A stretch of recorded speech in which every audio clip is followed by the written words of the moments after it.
just because. Part 2 of the Renda episode. We had a little bit of a mishap with the fucking microphone there, and we lost a little bit of it. But we did get a really good introduction with Mr. Luke. We're rolling a little doob here. We're having a quick safety break, and we're going to talk about a couple of quick things just to end it off here. Renda made a couple of really good points that I just wanted to bring up. I'm just going to get him to basically summarize a couple of the points that I wanted to touch on here.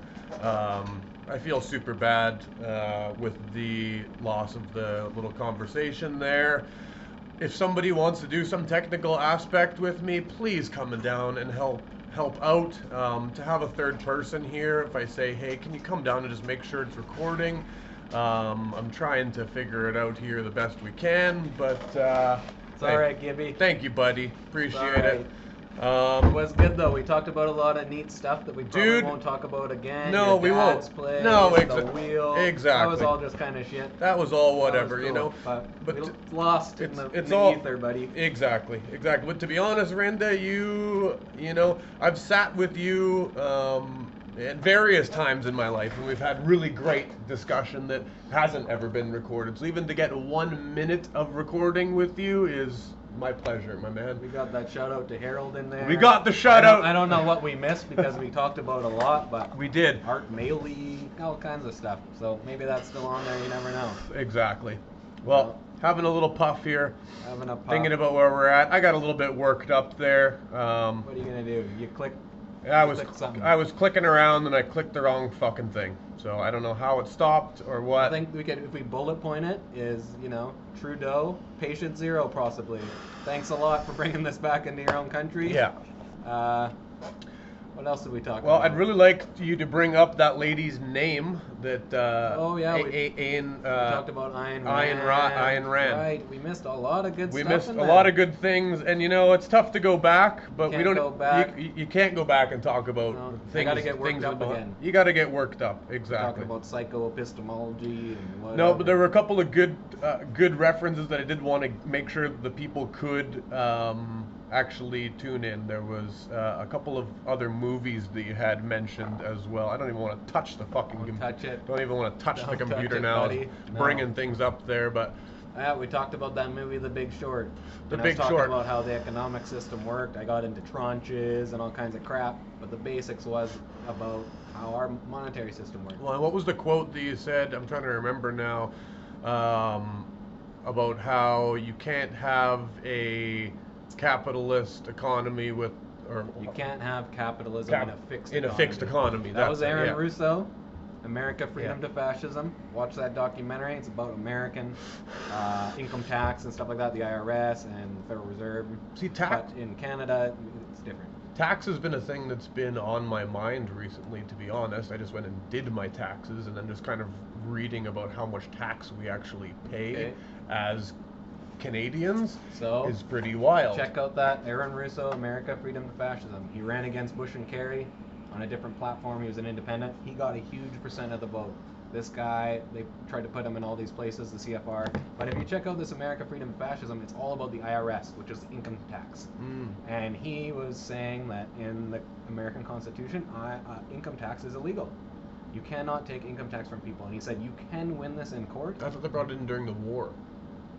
I could be wrong, sorry. That is something else. I am not sure. Not income tax, That's just basic tax, I think, on things, goods and services.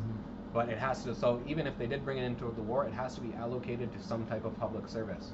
But the way it works in Canada as well, a lot of our taxes, our income tax especially, goes to paying off the interest that we borrow from the private banks. And so he was saying that if you watch this, he said a guy won in court, he didn't have to pay his income tax. He's like, but the IRS will come to your house with guns and arrest you, and they'll shut down your business, and so it's probably better to pay them. He said it's not legal, but it's probably better to pay them because it's like if the mafia came to your door and said, hey, we'll break your legs unless you pay us this protection money. In Canada, the Pierre Trudeau, thank you, Justin's dad, he signed an agreement with the BIS, the Bank for International Settlements in Switzerland, which essentially allowed them to print most of the new money coming into Canada through loans and mortgages and things like that. And so at the time, Subcontracted this Switzerland basically company. our economy out. And so these 5 economists from Canada, Harold Chorney, Mario Sacarica, I can't remember the rest of their names. They are university professors. Mario Sacarica from McGill University. He is the only active one today that I can see. One of the guys has maybe put out a video or two, but Mario goes around all over the world doing conferences in Japan. And they wrote this, try to get this article if you can. It is hard to find. I've just recently become very much better at computers than I used to be. And so now I download news clips, I download everything, because sometimes you try and go get them again, you cannot find them. And so this was an article that these 5 economists wrote called "The Deficit Made Me Do It." And it was an article about how the government basically uses the deficit as an excuse to cut back on schools, whatever. And he said, you never heard them blame the deficit and say, hey, we got to get out of this war because of the deficit. No, they just print more money. And so other than some bookkeeping fees, that money is literally coming out of nowhere. And they basically said that the Bank for International Settlements prints 97% of Canada's new money, and the Bank of Canada prints 3% interest-free. And they said that even if we allowed them, why would we do that? Just to be nice, I guess. To allow them to still print 50% of our money, and we printed 50% ourselves from the Bank of Canada, that's its right, as our government's bank, we would have a surplus in 10 years. No deficit, surplus. We've never had one. And why would we not do that? And so after 1973, when Pierre Trudeau signed this bill, the deficit has increased the entire time. If you watch it, even from the early 1900s, it barely goes up. And inflation's a problem. I talked to the guy who was in lending. He's arguing with me. He's telling me inflation's good. You know, and it is good for certain periods of time when you actually need to inflate the money so that people don't go poor. But they're just always inflating it. Always inflating it. There's no one ever talks about deflating. And so the interest attached to that money really increases the deficit. That is the problem, is the interest attached to it. Because there's so much interest being created every day and so much money being created every day, our money's just being worth less and less every day. So for mortgages, say I borrow from a bank, they create that money out of thin air and lend it to me. But that's fine. They should actually be able to make money off of lending you money. But where the Bank of Canada should step in is infrastructure, public infrastructure, bridges, hospitals. That type of stuff should be printed by the Bank of Canada interest-free. And so even if it does inflate the money at the time, shit, we need hospitals for this whatever, this pandemic that's going on, they can print that money interest-free. It will inflate the economy, but it will soon deflate it when you pay it back, because there's not like interest attached to it. Every dollar they print, you're paying back basically $30 in the end. And that's us paying it back in our taxes, and that's where the deficit comes from. So it's a whole mess. You can get into all kinds of complicated things, but you have to focus on the basics. I was just like, where does money come from? I started with the very basics. And it is all because of this Aaron Russo who said, you can't have capitalism in a fixed economy. I didn't know what a fixed economy was. When in doubt, find out. A guy called Michael Tessarian said that to me 20 years ago. When in doubt, find out. Who said that to you? It's a guy, he does a podcast with another guy in Victoria, actually, David Whitehead.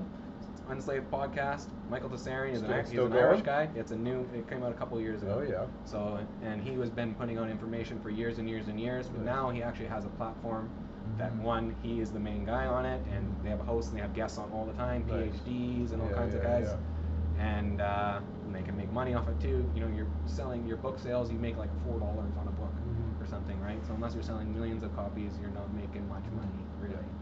And so Michael Tessarian, when in doubt, find out. He said this on a documentary I watched, and you know, you have to do that. You can't just believe what you're told. No. Go find out about it. Yeah, exactly. Do your bit of research. Or don't talk about it then. You know, everyone has a right to opinion. Well, you know what? I don't really think so. Is your opinion educated? Right? Yeah, don't if talk you're just about quoting something. the same shit to me, buddy. No. It's like that Goodwill Hunting too. So, and I always cite things I say. So, talking about Aaron Russo, I'm gonna say that's where I got it from, because I don't take credit for that. Talking about, and I also do it because then I have credentials behind me. Exactly. People are just sounds like you know what the fuck you're talking credentials. about. Yeah. But it's also respectful to these guys who did this work. Credit to where credit's so many due. people print books these days, and they do not cite anyone, even though their book is entirely based on someone's work. And it's shameful, actually. And so I like to cite people because they deserve it. You know, they say 100%. You're standing on the shoulders of giants so you can see far. Well, these are the giants of my life, and Ayn Rand too. right? Ayn Rand. You never hear about this woman, Ayn Rand. Yeah. It's because a bunch of people don't like her. Yeah. But, you know, amazing woman. English is her second language. Yeah. She wrote 2 of the best-selling novels. Yeah. No, that's still insane. of all time. She's a philosopher. She's excluded from the Encyclopedia of American Philosophers. Whoa. Why isn't every feminist in the world standing up and saying, hey, this woman should be placed in there? Yeah. Because they don't like her. They don't like what she said. Yeah. And so, you know what? They pick their battles, right? Yeah. Everyone likes to pick their facts. No, exactly. You can't do that. No. And that's why open debate is good. Mm-hmm. Because that is what it entails. No, they've started saying, hey, we're not going to debate you on the news because you're completely destroying our newscasters because they don't know something. We'll get an expert on there to debate this other expert. Of course. And hold that forum and put it up. Like Joe Rogan even does that stuff sometimes. Yeah. So shout out to Joe Rogan for Shout doing out. that. Yeah. But you know, they should be doing this on mainstream media. 2 experts from both sides. Not, oh, we're just not going to debate you because you make us look like idiots. Well, get some better facts then. Yeah. You can't just interview the people that you like what they have to say. Yeah, exactly, and You that's know? where the best conversation comes from too. Is when you get a couple of people that are kind of playing off each other, like, well, what about you know, and like. And that's how you learn the most. So when even if I'm researching the Celts, I will read a book about the Celts, and then they'll be like, oh, well, I disagree with this person. I will get that person's book and read it and see where they disagree and where they agree. And now you know so much more. And then you try and get a third point of view, if you can. So you want to get both sides and then even another point of view. Yeah, exactly. And then you can create your own point of view. That's the Hegelian dialectic. Everyone's freaking out about the Hegelian dialectic. The Hegelian dialectic. You don't know what it means. It's thesis, antithesis, synthesis. And Hegel was a philosopher too. And they're always talking about a lot of conspiracy. Oh, they're using the Hegelian dialectic on us like it's some big conspiracy thing. You don't know what the fuck he's talking about. These communists took Hegel and turned it into some perverted thing. Crazy. And so the Hegelian dialectic is just thesis, antithesis, synthesis. Oh, And yeah, that's taking what all- the one side and the other side, and then exactly. You know, and that can kind of be used in a weird, manipulating way, but Well, you just have to think about it. Yeah. Just think about it. Don't be brainwashed. Well, Think for yourself, please. I really think that this type of a format of podcast, this is why these are becoming so good, is because in a lot of ways there's no bullshit. If you came in here and started spouting off about how glass and this and that, I would call you on it and be like, that's bullshit. On the mainstream media news, if the anchor starts talking, they're not going to call them on their bullshit. No, because those are the guys paying their bills. Yeah. And that is the thing. If you see the mainstream media spouting out about something, you got to say who's paying for this and why, and then you know exactly everything they're all about. And what it's not even what they're saying. What are they not saying? Is almost the most important thing. Yeah. And so even when like a professor is giving like that's a cool thing. You can watch these YouTube videos of professors at colleges. So I can sit through a whole dissertation of some guy's thing. But even then, just footnote. I know about this person's work. That's all you have to say. Instead of it's like, well, why didn't they mention this person? I'm always like looking at this thing like, why didn't you mention this person? You must know about them. They're super important in your field. So are you purposely not bringing them up because you don't know where that will lead? Just at least footnote it and say, yes, I have read, you know, if you're into catastrophism or whatever, you say, oh yes, I know about Immanuel Velikovsky and all of this stuff. Instead of just completely not saying anything. So even footnote it, even if you don't agree. Please.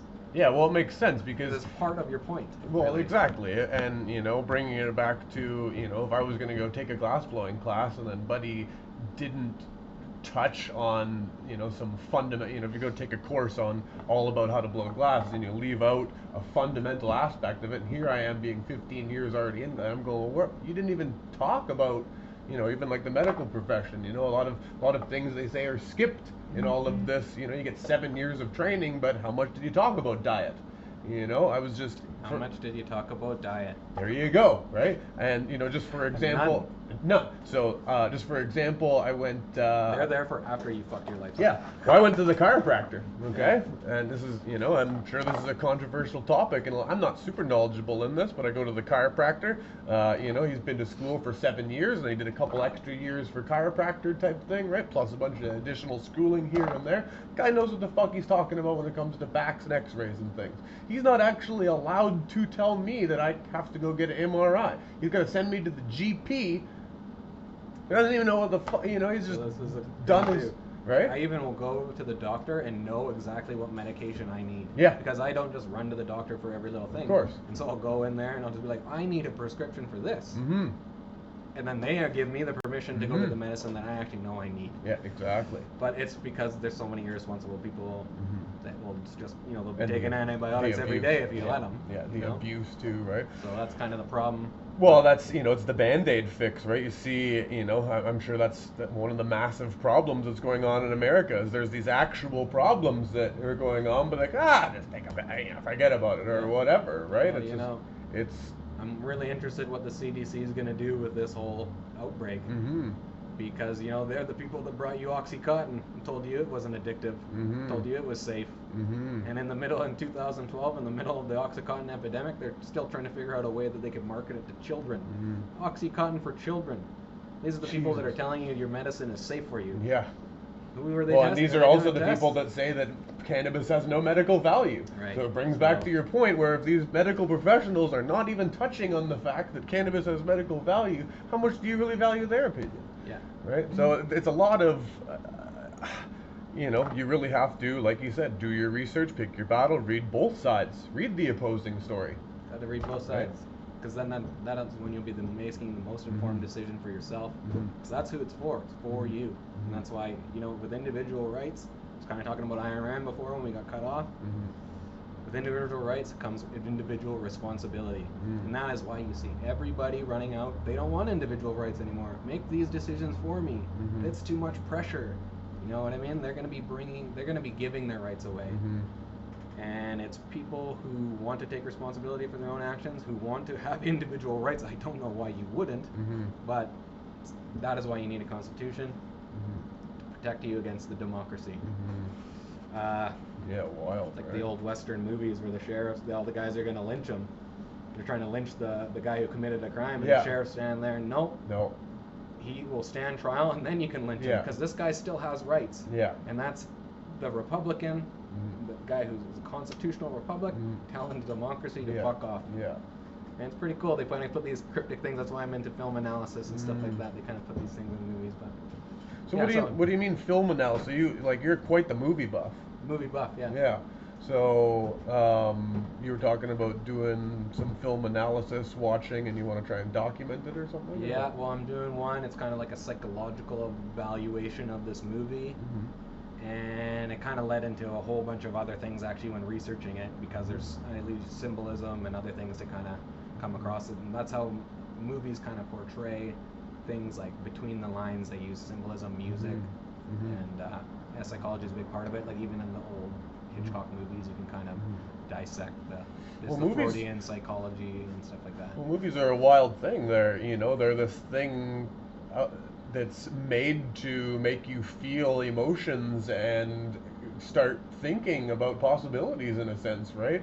A lot of these movies are pushing boundaries and barriers and the realities really that they were only possible in the movies before, and things are becoming realities too, right? So pretty wild. It's a powerful form of art too. Yeah. Right, because it takes all the arts. It takes music, it takes acting, it takes writing, right? So you put all these arts in there, and you can really create something great. You can really create a piece of shit, as a lot of people do. Like, you think there's not that many good movies out there. There's not even that many movies. Like, you can analyze these crappy movies, but it's very obvious. It's not, and then it's not leading to any deeper meaning that very important film would be. So you can kind of analyze these movies, analyze the directors by their own neurosis. They're actually just putting their own neurosis out there in these films, and the director has a lot to do with that it's film. bad. Huge. And the writers, why is he picking this film?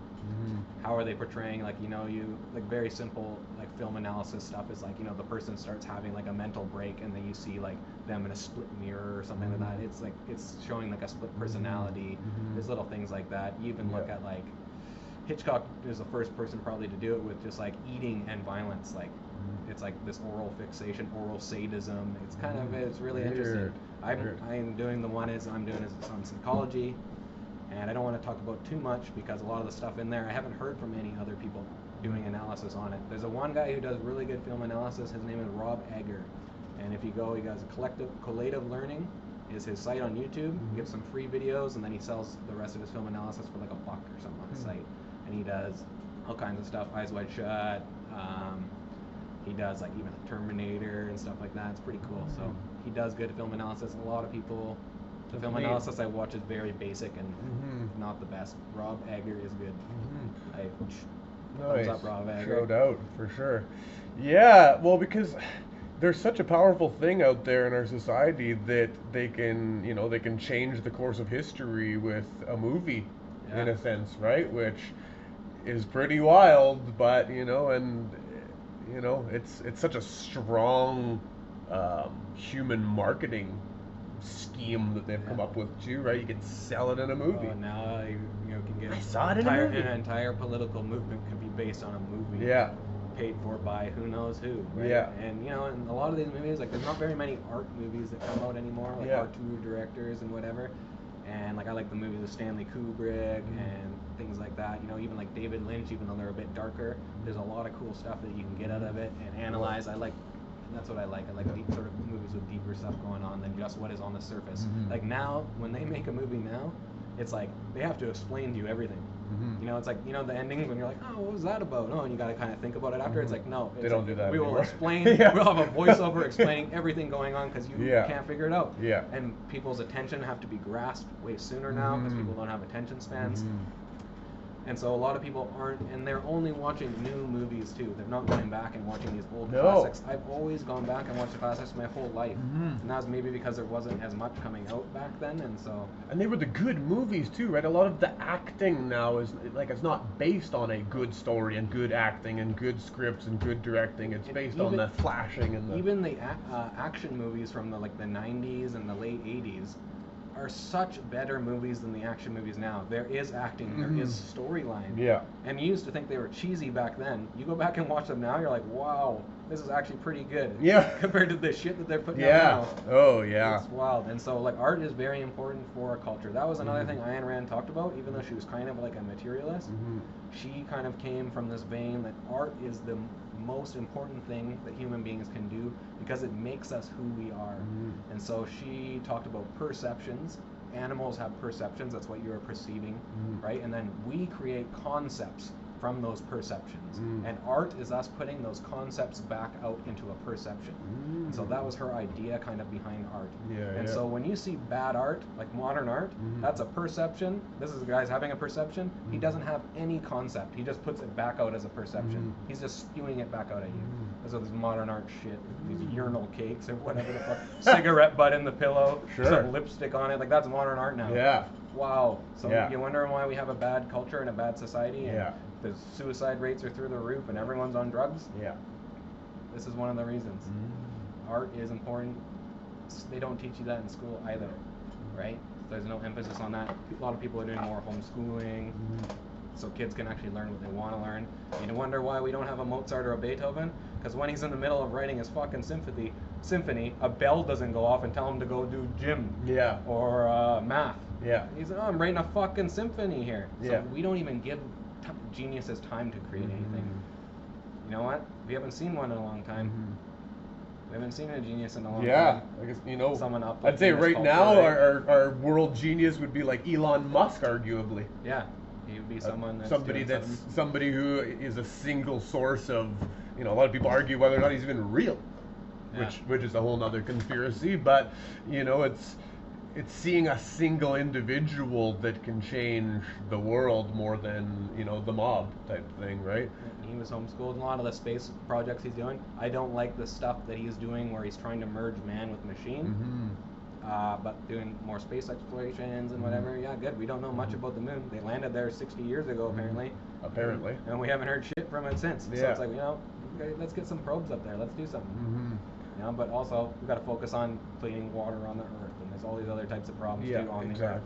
But I don't like the whole merging man with machine thing. Pretty wild. We already have perfect bodies, and we're not utilizing them, so that's kind of like the cop out. Although we do merge man with machine, for example, Elliot with his artificial titanium hip, or my dad with his shoulder, or my stepdad with his hearing aid.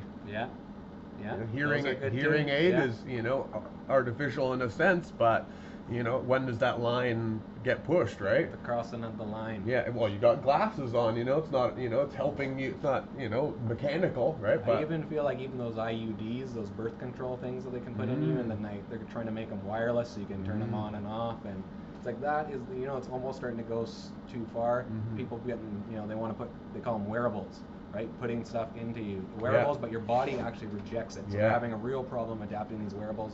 But people will be lining up for it. Oh, yeah. Because, 25 years ago, people were like, well, they're going to try and microchip you. Oh, blah, blah, yeah. blah. People are like, that's crazy. Now people are lining up to get microchips. Oh for yeah, them. I just saw on my Instagram story this girl I follow. She was like she's a weed girl, and then Yep. she became a stripper. Right. Right, and now she's got her OnlyFans account, which is her little private porn site or whatever, right? And she's got her link to her OnlyFans in a chip on her hand, so when she's at the club, oh yeah, I want to follow my OnlyFans, just put your phone on my hand, and now you give me $20 a month. Right? It's like, whoa! You're always losing your cell phone, aren't you? Yeah. You want it in your fucking brain? Yeah! So people will line up for it. And I actually saw a woman on the news, and I said before, like, I like to download everything that I find now. Now that Yeah. I've kind of figured out how the internet Mhm. works, like that article, The Deficit Made Me Do It, Mhm. it's hard to find. Mm-hmm. But you got And it. So I got it. And Mhm. so these things, even YouTube clips of when they first put the news story out, Mhm. you get this, and then they have contradicting stories later, and you're like, oh, so now I can download that stuff. Mhm. I should have downloaded this. Woman is screaming on the news about if you don't put a microchip into your child, you are a bad parent. Whoa. You are endangering your child if you don't put a microchip in it. Whoa. And it's like, that's all fine and dandy for you, but that's my personal choice. Yeah. And so that's when it becomes the mob versus the individual. Mhm. They'll be saying, hey, no, everyone has to have microchips in their children now. Mhm. That's the way it's going. We're all doing it. You have to do it too. And so where Mhm. does that line cross to with the individual and the mass? Yeah. And I've always kind of had that. We've always kind of been outsiders ourselves, Gibby. So, Mhm. I've never liked the mass personally. So when they're making all your decisions for you, like this fucking Trudeau fiasco, they Mhm. voted this guy in again. Mhm. No, tisk tisk, people. Yeah. Why? There wasn't really very good options. Again, the but, options, yeah, not great. So, It's unfortunate to not see somebody, I feel like it's so hard for a strong-willed, good person, individual to try and make it through the ladders of this corporate, nasty government, to try and get up there. You can fight 20 years, you're never going to get noticed. even if they do make it up there, like even you see this guy from that new party that kind of came in, that guy gets no time. Mm. Even during the debate, he got to say like 5 things. It's Mm. like, let this guy talk. We've already heard these assholes for the last 20 years Mhm. from this side. Let's hear what this guy has to say. Mhm. And that was the one thing I didn't like, that Jagmeet Singh, the Mm. NDP guy. Mhm. He was like, I don't think you deserve a platform. And when he said that to that guy, I was like, you know what, buddy? No, you don't know about, that's freedom. Mm. That's freedom in this country. Mhm. Everyone deserves Everyone a platform. deserves, yeah, Doesn't exactly. matter if you don't agree with them. Yeah. The Bloc Québécois has a platform. Only people in Quebec can vote for them. Yeah. No, and that's fine. I think they should have a party. Of course. Everyone should. So when that guy said that, I was like, you know what? Yeah. After that. Fuck Oh you, yeah, bro. just like even on the internet, you're allowed to make a comment on a thread or whatever, and you shouldn't have people saying that you're a fucking idiot and what a stupid opinion that is. Yeah. It's And so that's- that makes you look stupid when you see this type of a So thing. the right? difference between offending someone and being insulting and insulting someone is Mhm. very different. Mhm. Shouting profanities at you is insulting you, Mhm. but if I say something that offends you Mhm. and you're insulted by it, that Mhm. is way That's different. that's me being right? insulted by I'm what not you yelling say. profanities in your face, Exactly. and so that's a very big difference. There is a fine line. But people don't really get that. No. And they also put a lot of these labels on these people. These guys come in, the news labels you as a wacko and whatever, Mhm. and it's like, well, what are you gonna do? Every news station is saying the same thing about you. Wonder who pays their bills. Mhm. Guy must not be working for those people. Mhm. So that's what you got to think too, right? Who is actually backing these candidates? Mhm. Who's backing Trudeau? Right? Pipeline? Yep. Who knows, Pharmaceutical right? companies, Yeah. pipeline, banking Well, industries. you know, His that's- dad was the big daddy for the bank that brought in this whole system. I Yeah, was well, just it's talking about who can raise the most funds for Yeah. your fucking party, right? It's money, money, money, right? Yeah. Really, it's a wild. Yeah, Well- the money system just fucking blows me away when you start hearing these numbers and you think about how much I worked my ass off all year for that. Yeah. And Not you're gonna- much. not I much. just did my taxes too, buddy, and I tell you, Not much. Exactly. So, and you hear people talking about $1 million, $200,000, $1 billion. Yeah. You start to feel pretty insignificant pretty quick in the financial system. Well, and they're trying to say, hey, we want you to actually give more. We want you to give more. And even down in the States, a lot of people love this Bernie Sanders, and he came up with this huge figure. You know what Bernie Sanders did to get this figure? I got this from Ralph Epperson. We're just on the Unslave podcast doing a podcast, but shout out to Ralph. He's been doing this for 40 years.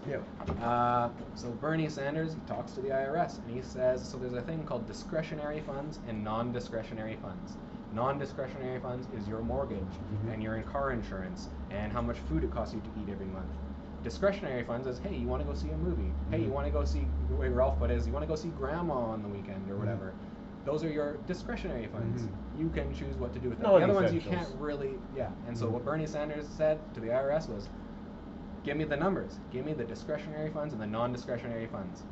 And he said, then that's where he got his figure for the $70 trillion that he wants to use to do all this stuff with. That was everyone's discretionary funds. That's where he got that number. Isn't that wild? Yeah. They're trying to take more from you. Yeah. And so that is why he's not going to win, because he's killing socialism by himself. Good. Hyenas will just tear themselves apart after there's no food left. Yeah.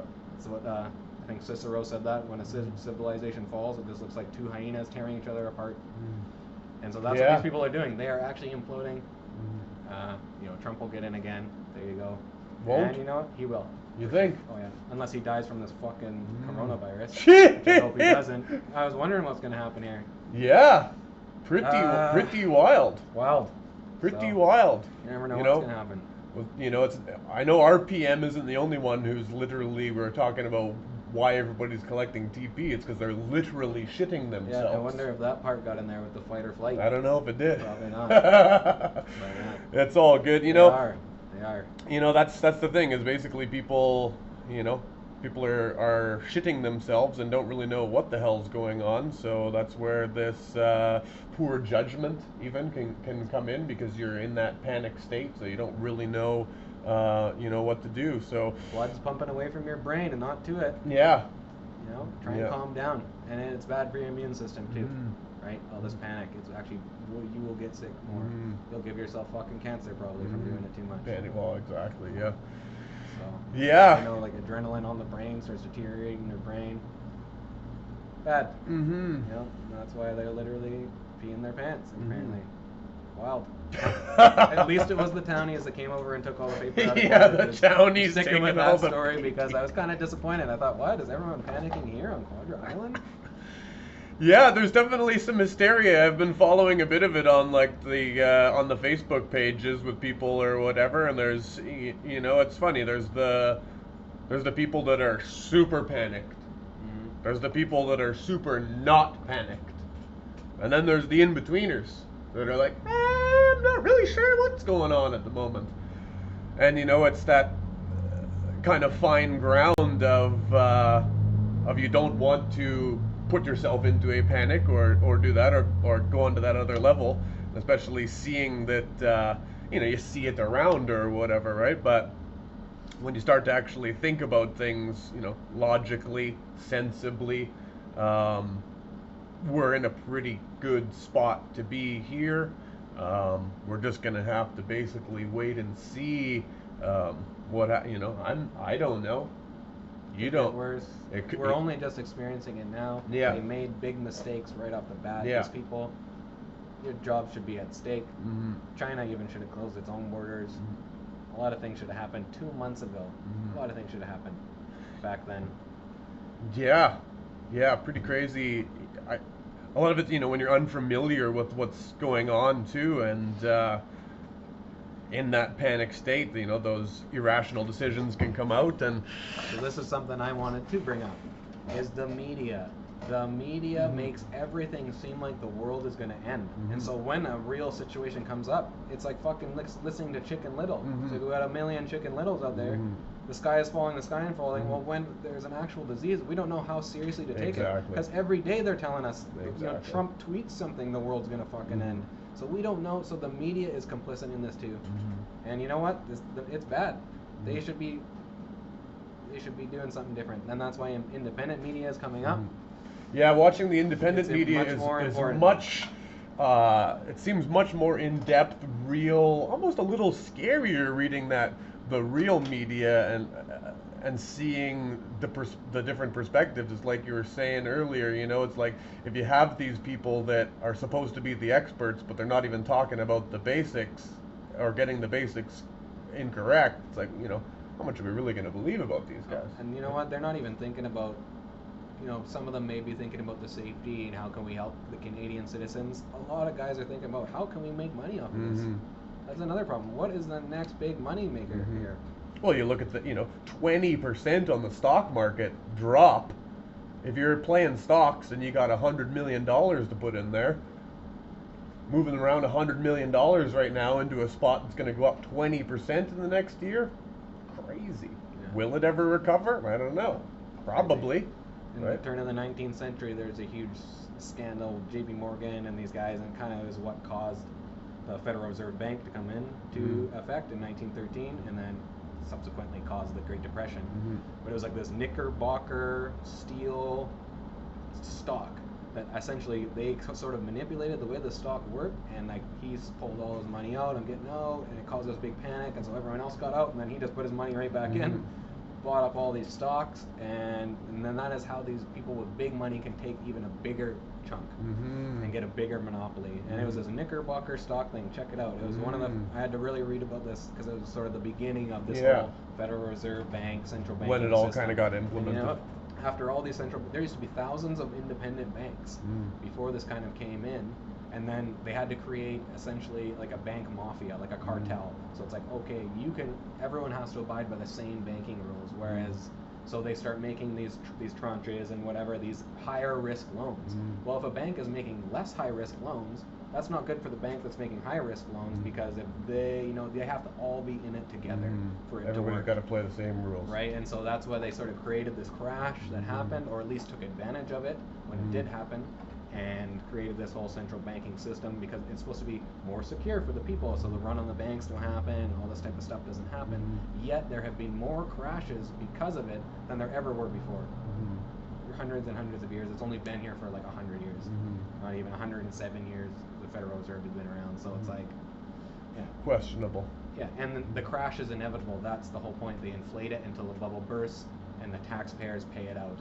Talking about dissecting movies, watch the movie It's a Wonderful Life. It's a Christmas movie from like the 40s. Oh yeah. It's a Wonderful Life. Everyone's seen it. That essentially talks about what I'm talking about in a little microcosmic way. It's this little story about this family. The one guy, Potter in Pottersville, he's actually based on J.P. Morgan. So it's kind of neat. But in the end, all the townspeople come together and give Buddy all the money, and it's all this big happy ending. But that's a metaphor for the taxpayers bailing out these banks. Exactly. It's actually kind of interesting. That's crazy. It's a Wonderful Life. Great movie. Yeah, but, great you know, movie. I started looking at it and I was like, oh, maybe, you know what? I was looking at what is going on here. And Yeah. it was almost like a promotion for this Federal Reserve. Like, Weird. Hey, we love it. Weird. We're here for your security, and you will bail us out.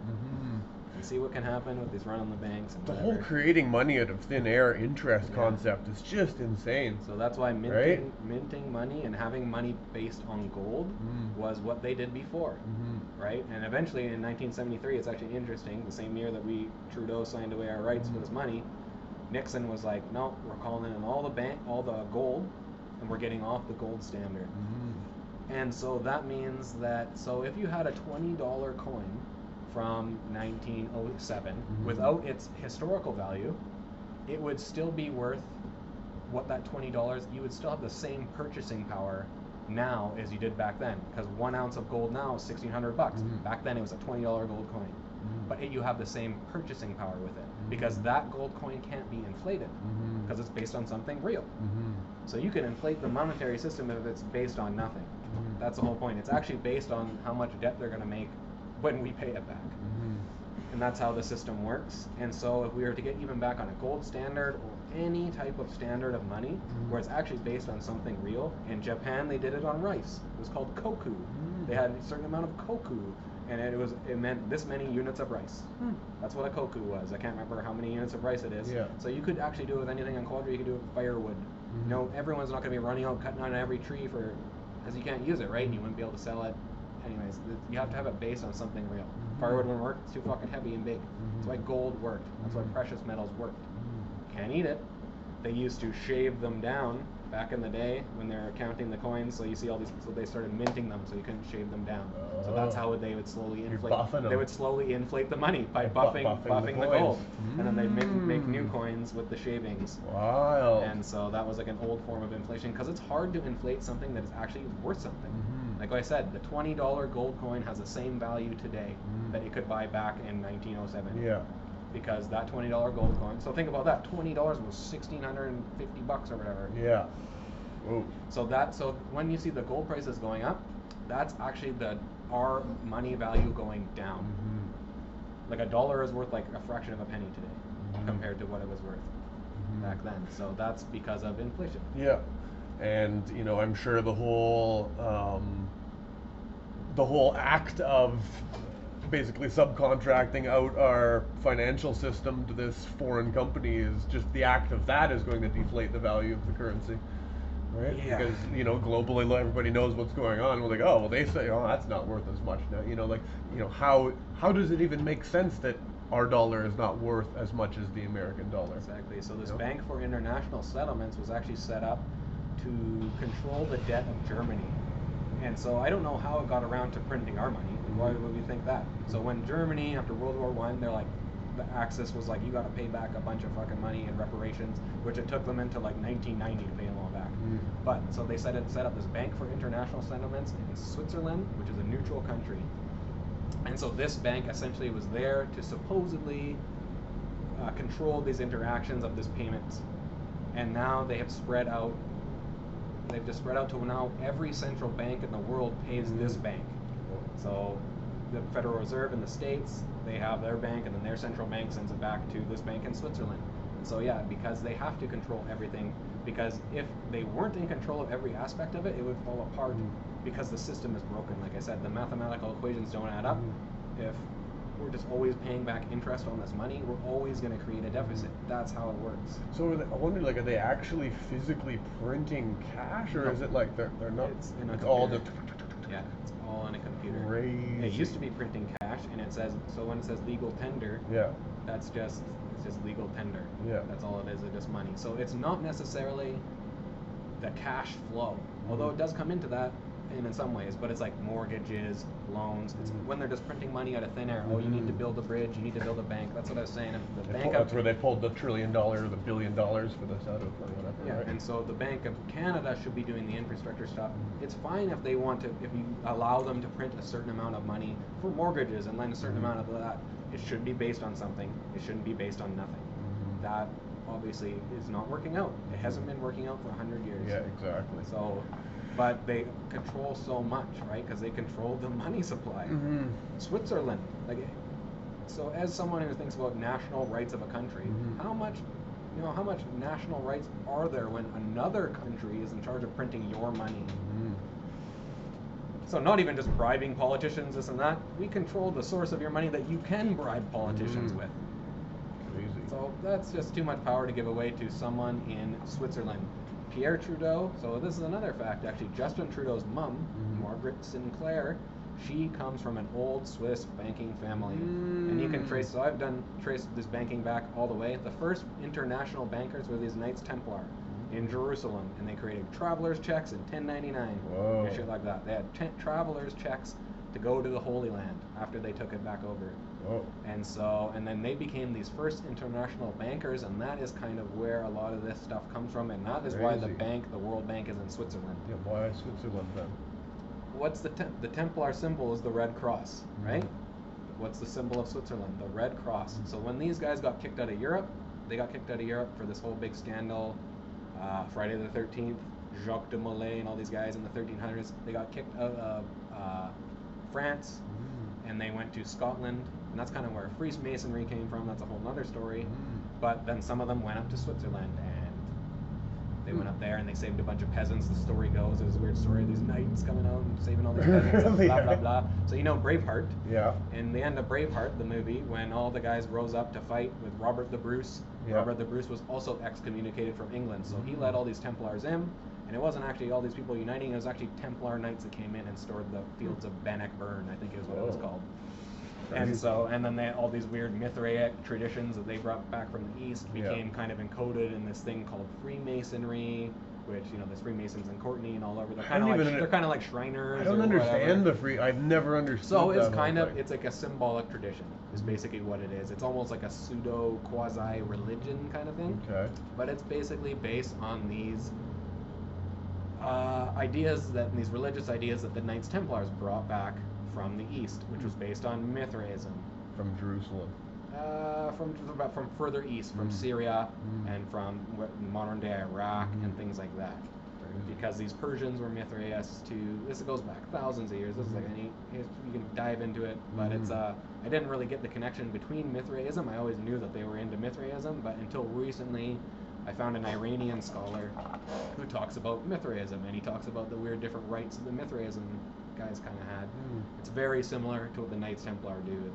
They have tracing boards, is what they're called. They're like symbolic boards that have all this stuff. Whoa. And you can kind of dissect it through symbolism. Yeah. That's why symbolism is important. It's everywhere. America was built by Freemasons, so they put symbolism all through their capitals and all this type of stuff, and it's just kind of neat. There's huge conspiracy theories about it and stuff like that.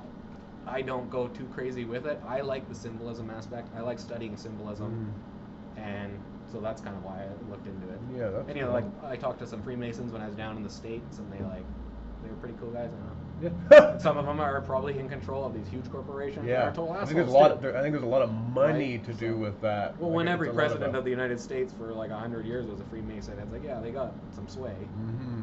When they started the French and American revolutions, and it was basically these Freemasons that were doing it.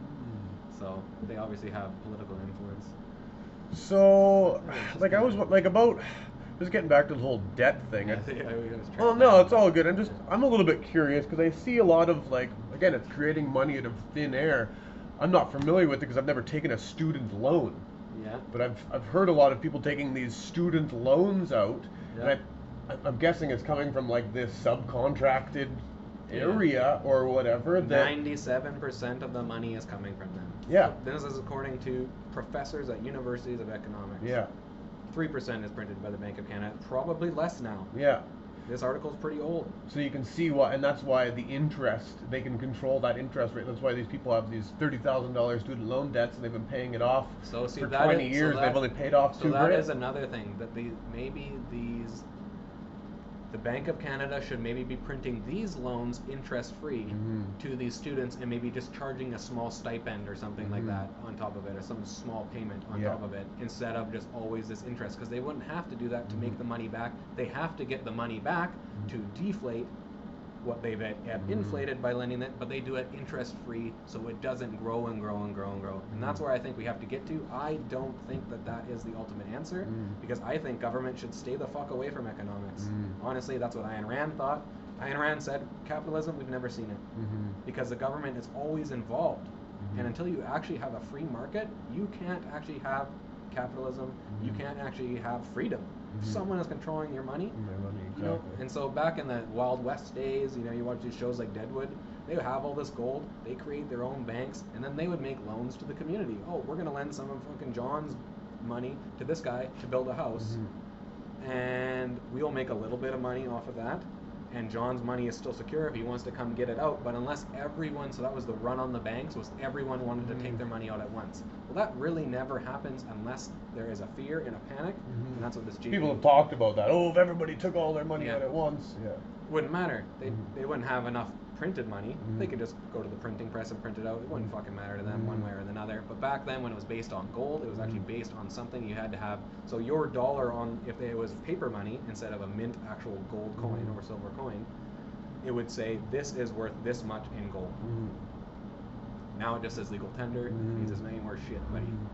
So I've been hearing that gold silver markets right now, or you know, I don't know in the last couple of weeks how it's been affected or whatever, but I've been especially silver, like good time to invest in silver in Always a sense, is, right? honestly. Always is, exactly, right? You know, and then I've never even done it, but apparently like you can buy gold, physical gold, or you can buy like shares in gold, I guess is how it would. I'm not super familiar, but you can buy shares, physical, you know, shares is good too. Like you can go on Craigslist and just buy gold coins, right? You can go to your bank and buy bricks of gold probably, and just put it in a safety deposit box. And you know, if you had money, that would be the best thing to do. Because then, so if you have, say, $50,000 in your bank account, you're like, oh, I want to sit on it for 10 years or 20 years until I'm ready to retire. Well, that $50,000 will not be worth the same amount of money. It will not have the same buying power as it does right now. So if you put it into gold, then it would retain its buying power forever. And that's because it was not influenced by inflation. It is, but that's just close to the money dollar value. It will not lose actual value, whereas money does. Because every fucking day, every time they print another dollar, every day, it's actually worth less. And so it's just a bad economic policy. So which brings us back, like, so again, how, like, I don't know if you have the answer to it either, right? But like, how the fuck is it that the American dollar is stronger than the Canadian dollar? They're not involved as much with Switzerland, so their risk in that pie chart is a different. It might be that Switzerland thinks they're more important power players, right? See, I don't really know why that is. I've always wondered that. Why is your dollar worth more? Possibly because it hasn't been inflated as much. And then there are some of these countries, where, in Asia, where, it takes 100,000 of something to buy a bread or whatever, right? When I was in Vietnam, I've learned a lot from going to communist countries and talking to the people, and it has totally changed my view of history. I used to think, oh yeah, the Americans had no business being in Vietnam, obviously, but when I never thought about the Vietnam plight from the southern side. And I met a guy who fought for the South Vietnamese army against Ho Chi Minh and all those guys, the North Vietnamese, and he was like, you know what? Communism is bunk. And they put him in a re-education program after, which was just basically a torture camp. On and on and on. But I was asking these guys, I was like, so why is it 16,000 dong to get on the fucking bus? It can't always have been that way. And he said, no, it happened. Didn't even happen gradually. It was like $4 to get on the bus or whatever. And then the next day it was 16,000, like that. He was like, you woke up the next day and that's what the prices were at the supermarket. Yeah. Well, look at, and we could use it for the object of, or the thing of bread, but just even going, overnight, flights went from $1,000 to $5,000 from Spain, so that could easily happen here, where that is what happens. And it happened in Germany. People were going wheelbarrows full of money during the World War II. Wheelbarrows full of money to get, like, just basic groceries, because the money had been inflated so much.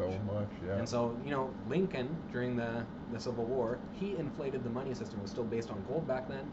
He inflated the money system, the paper money system, but it did so little damage that it soon just deflated and balanced back out again. So that's the idea behind not so much interest behind your money, because it just doesn't grow and grow and grow. Like, from 1973 on, our deficit before that hardly grew. It just skyrockets after that date because of this fact. And so I honestly don't think putting the economic system back in the hands of our government is the overall goal. I think that's the first step into taking back our economy, which is getting rid of this deficit that is created by a private bank charging us insurance to print our own money, which we actually have the right to print ourselves. It seems stupid. Why would you? So that's like, why would you do that? Why would Pierre Trudeau make that deal? And that's because he was part of this thing called the Club of Rome. All over the news back in the day. You don't hear about it now much. A huge think tank. These guys chose candidates to be presidents, to be prime ministers, to be whoever heads of state of this and that. And it's like, I'm sure in one of those meetings they said, this is what you're going to do. And he did it. He's part of this big club. Yeah, exactly. And his wife was from this old banking family. And he was influenced. He was influenced. Yeah.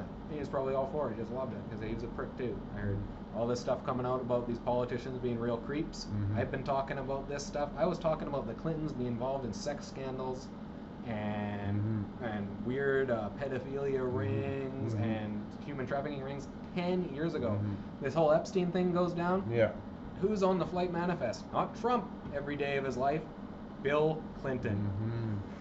And so these guys are involved in all kinds of stuff. I read a book 10 years ago by a woman who said she was abused by Bill Clinton and Hillary Clinton and Pierre Trudeau when she was 12 years old. Jesus. And you know what? Now all this shit's coming out now. Yeah. I don't hear one person saying, hey, Renda, when I called you a complete conspiracy serious asshole from reading these books written by judges and lawyers. These are books written by judges and lawyers defending these children. I remember it. This whole Epstein scandal comes out, all of a sudden, oh yeah, we've always known about this. Have ya? I remember when you were laughing in my face about it. So you're always right in the end. That's the path of the individual we're kind of talking about before. You're going to get so much flack for the shit, but you have to. But you have to. Fuck it, you know what's right. It's like, you see that meme where the guy is doing the Nazi salute, and everyone's doing the Nazi salute, Yeah. and there's the one guy in the crowd not doing Yeah. it, and they say, you want to be that guy? Yeah. No, most people don't want to be that guy. Yeah. Most people are everyone else. Yeah. I'll tell you that, because Exactly. it's hard to be that fucking guy. Exactly. People, Yeah. you'll be coming across flack from people for no reason. Oh, even. yeah. Yeah. Just because you're frightening them with what Yeah. you say. So it's like, you know what? I'm not even opposing. You just get the fuck out of my way. Yeah. And there's a guy who wrote a book. He said, problem is when good is fighting against evil, it's 1% versus 1%. But good always has to wade through the plague of fools, the 98% of fools to even get to evil. Because these people were all standing in the way like fucking meat shields. Yeah. Exactly. Get out of the way. Let the geniuses do their work. Yeah. Let these mavericks do their work, because without them, things would have never changed. That thing about Goodyear probably wasn't on there either. When I talked about the Goodyear tire guy, no one helped the guy bury his son in the town because they thought he was a nut. Yeah, he changed everybody's lives by coming up with vulcanized rubber. Yeah, he believed in it. Yeah, he was like, this is going to change people's lives. We were driving a couple 100 miles and our tires are falling off. Yeah. It's ridiculous. They thought he was such a nut. When his son died of pneumonia, he had to drag him into the woods himself and bury him by himself. Crazy. That guy is a fucking genius. And Sir Walter Russell did a big sculpture of him. Oh, nice. This is another genius we don't know about, Sir Walter Russell. Someone in Illinois, I believe, just opened up a museum to Walter Russell. Oh, really? It's called the Museum of Science and Philosophy. The guy who started it, the guy's name's Matt Presti. Go check this guy out. Yeah. This guy is a genius. Walter Russell. He was friends with Tesla, and yeah. Nice.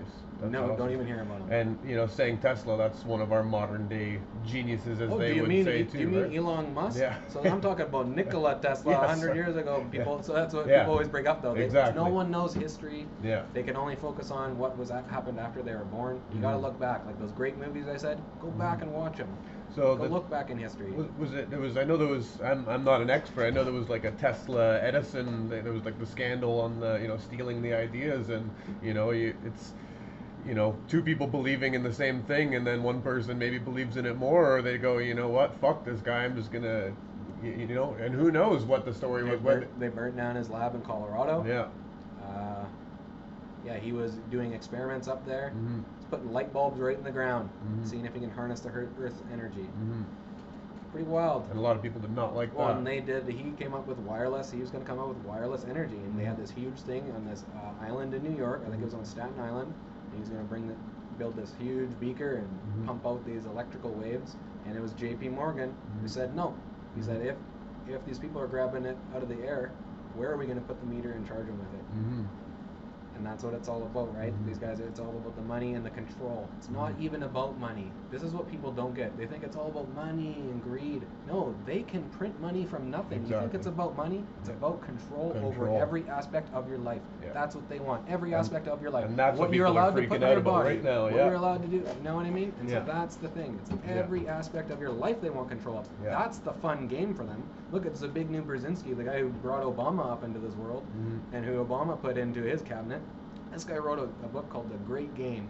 It's all about geopolitics. This is the great game for these guys. It's better than chess, because fucking millions of people's lives are at stake. They get off on that stuff.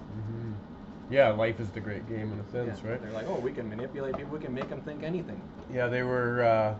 There's big fights about the whole 5G system in Bristol. I was just over in England there, It's a nightmare. and people are outraged in a sense, right? And control the mass.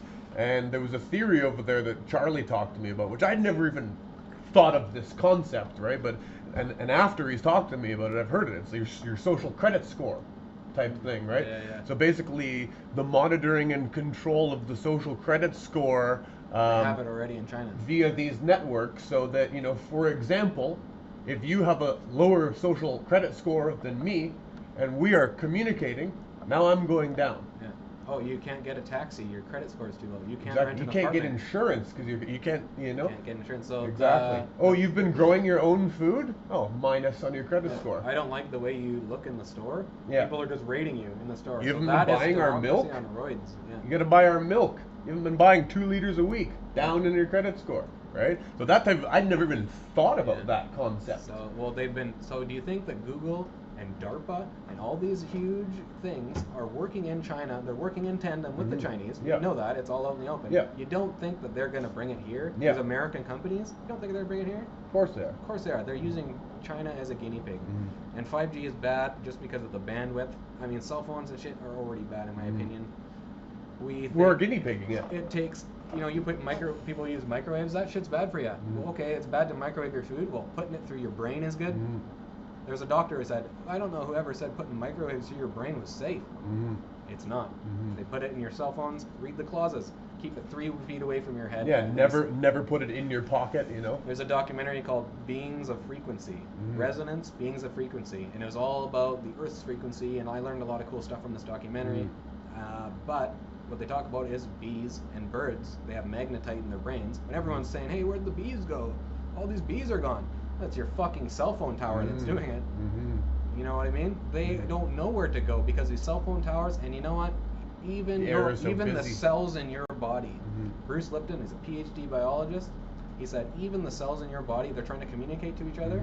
Well, they can be disrupted by what he says, cell phone frequencies. And so cancer rates are skyrocketing. Why? Because it's not allowing your body to fight off cancer. It's not necessarily even causing it, although the heat from it probably is, they say. Well, we all have cancer prevalent in our body, and that's the thing. Can we fight it? Melatonin is not coming out to clean up your free radical cells at night because there's so many frequencies going through the air that your body doesn't actually know it's nighttime, and so it doesn't send out. It doesn't send out this melatonin to clean up your free radical cells, and that is what cures cancer in your body naturally. All that type of stuff. What is that?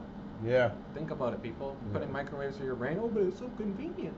Yeah. It's so convenient, Gibby. I can't go back. I'm addicted. What would I do without my cell phone? Fucking 5 years ago, you didn't have one, buddy. It's crazy, man. But looking at me, my entire business revolves around my cell phone. I try to be aware of it as much as I can. I don't have my cell phone in my pocket. I don't sleep with my cell phone next to my head. Yeah. Right? You try to be aware of these things. Yeah, you're going to use this tool. You also don't live under a cell tower. Don't live under a cell tower. Look at these, even the buildings and cities with everyone has got a Wi-Fi router. And then they have shit on top of the buildings to boost cell phone frequencies. That's wild. Brutal, man. Oh, yeah. That's brutal. Yeah. So you gotta watch out for all that stuff. And so it's not even just one thing, it's all of these Compacting. things. The health, the poor medical system of just putting everyone on drugs, not being outside, not having good air to breathe. It's all these things that are causing these diseases, it's not just one. Well, and it feels like, people talk about the curve, too. The curve is kind of like, as a human population, we're maxing out. We're riding the brink. We're pushing the limits. We're right there. We're making as much money as we can. We're pushing as much money out as we can. We're all got fucking basketball, NBA, fucking how many things can we do at once? Holy fuck, it's overload. Yeah. It's fucking overload. And a lot of, it's funny. That's why people can't even think about that type of stuff. No, and, Truzy here was saying the other day, she's like, yeah, it's kind of funny. It's just the non-essential things that are being trapped. It's fucking, 420's canceled and the NBA's canceled, but these are all things that we could really live without. Do we really need Coachella and fucking all this shit?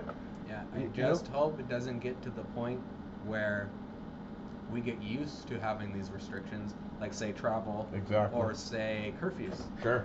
If it gets bad enough, so like I was saying, all your rights are waived right now, even your right to life, I'm pretty sure. I haven't read too technically about our Charter of Rights in Canada. Because we're in an emergency, all our rights are waived, and so that could happen. And that's what I hope, that people don't freak out so much, don't buy into it so much. You have to stay safe. It's a serious thing. You don't want to get sick and die. No. I think you mentioned that before. But also don't go too crazy. Keep paying your bills. Keep your local gym open with your membership, because otherwise the economy will crash. Yeah. And that is what is, and if that happens, and then it becomes even more draconian, you have less power. It's all about power.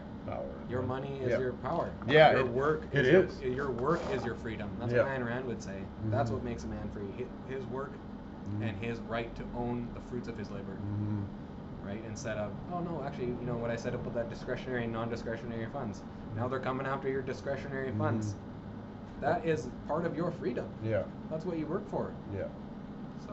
Well, and even having to work because, your discretionary funds are being taken away from you, and it's like, And having to work more. People having to work 2-3 jobs to fucking be able to just make ends meet it's madness. And like, I feel, again, so fortunate to be living here in a sense where, I was chatting with a friend of mine. He said he's paying $3,200 a month rent, and he just had his brother who was supposed to move in with him flake out because he's a drug addict and not moving in anymore. So now him and his girlfriend are stuck with $3,200 a month, and they don't know what the fuck to do. How much money do you make a year to be able to pay that? Honestly, It's crazy. it's insane. It's crazy. Just enough to pay that and a little bit And more. a little bit more. For your other bills. It doesn't. Yeah. Basically, so that's the thing. That's all your non-discretionary funds. So your whole life is non-discretionary funds. You can't do anything outside of that. No. Go see grandma. Go to the movies. Go to a restaurant. Yeah, or just living on brink of death and collapse and bankruptcy, right? It's just like, yeah, so living on here, I feel like we're in a pretty good spot. We're pretty thankful. I'm pretty thankful. Around us, that's key for. I went for a nice walk on the beach this morning. I was like, oh man, the air sure is fresh down here. I was down at Rebecca's Spit. The butte wind had stopped. It was nice and warm. Yeah. Kids are running around playing. Yeah. They didn't seem too freaked about coronavirus, so that was good. Everyone was playing and picking their noses and whatever. But, exactly. Yeah. So. Yeah. Otherwise, you know what? You are like, and that's another thing. You're walking around these cities. You never are even connected to the earth. You put on your rubber shoes to step on 25 feet of concrete before it even gets to the earth, right? And that stuff fucks up your cells too, because your cells don't even talk. They talk to your own cells. My cells are talking to you, but they're also talking to trees and plants and all types of other shit. Having this communication, right? And so when you're living in a place that's so bogged down you can't even hear the frequency of the earth, that's when the shit starts going bad. They got one guy that did a study on it in this documentary. He put these people underground and sealed them off from the earth frequency. He's like, they were getting migraines and all kinds of shit. And he turned on the switch to allow that frequency. It's like 7.83 hertz. Yeah. Everyone's instantly better. Yeah. They weren't panicked. They weren't as angry. They weren't. It's like, look at people in a city. You go there, you're like, smile at someone, they're like, get out of my face. Yeah. I gotta catch a bus. Holy shit. Yeah. Sorry, bro. You're probably on heroin, but whatever. Sorry about your luck. Yeah. So it's because of that. They're just living in. Everyone has a dog. Why does everyone have a dog in a city? It's because it's their only connection to nature. It's their only connection to the animal world is to have a pet. And so it's a weird psychological thing. I like to look at things like psychologically, like I said, with buying a toilet paper. It's because they're actually having these fight or flight responses that are going to make them shit themselves. Yeah. That's why they're buying the toilet paper. It's psychosomatic. They know. Wild, hey? So yeah, I always like to look at things psychologically. Always. Yeah. Everything you see in the news, I look at, what does that mean psychologically? You know, they're like, it's getting hot in here, global warming. It's like, oh yeah. It's like, that's your psychologically hot climate that you're talking about. Not necessarily the world. It's interesting. So I like to look at everything psychologically first, see what's going on. You do your best. You try not to get freaked out because it's bad for you. And that's all we can do, really. And that's and that's the truth behind it, getting freaked out is just going to literally and physically make things worse, which is making it bad all around. Yeah. Then you're making bad decisions, like I say. It's no good for you, your family, your friends. But, so if you're mainlining the news every day, you're mainlining that fear porn. Your life's gonna be chaotic. You're gonna be stressed. You're gonna be worried about everything. And that's, shame on the media for making everything such a travesty, because you never even know what's real and what's not. Exactly. How serious is this coronavirus? We don't know, because everything is so serious to these guys on the media. Except for things that matter, like these pedophile drug rings and shit, the Jeffrey Epsteins of the world. You don't even hear about that anymore. I know. It's like, you hear all this Canadian other stuff. military. I put it on this morning, and some Canadian military bases bombed and some fucking thing, and it got 5 seconds of airtime.